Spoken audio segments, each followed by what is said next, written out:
Prajurit TNI dari Komando Pasukan Gerak Cepat atau Kopasgat berinisial SKS mengalami kejadian naas yang membuatnya terjun bebas dari ketinggian 1.600 kaki atau hampir 500 meter.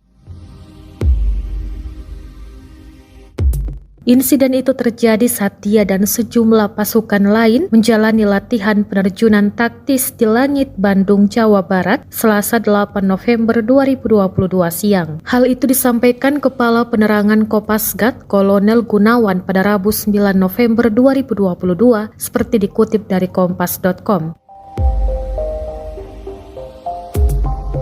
Gunawan menjelaskan penyebab parasut SKS gagal mengembang. Dia bilang ada beberapa tali yang terputus sehingga parasut tak bisa dikembangkan. Video parasut prajurit TNI gagal mengembang itu sempat beredar di media sosial. Dalam video tersebut tampak pesawat yang terbang rendah. Beberapa prajurit TNI pun melakukan penerjunan taktis. Terlihat beberapa parasut yang mengembang, namun ada satu prajurit yang gagal mengembangkan parasut hingga akhirnya terjun bebas.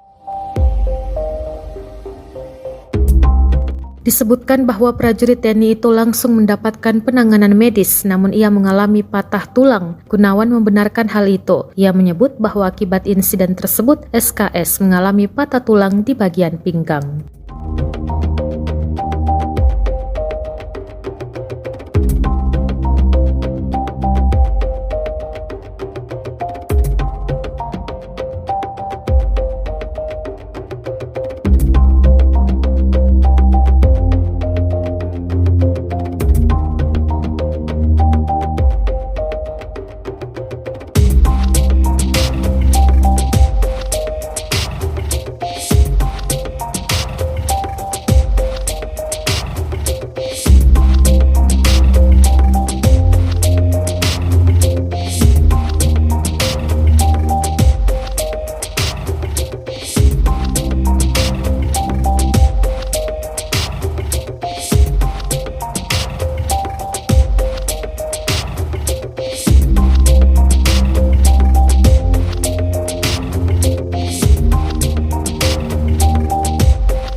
Terima kasih sudah nonton.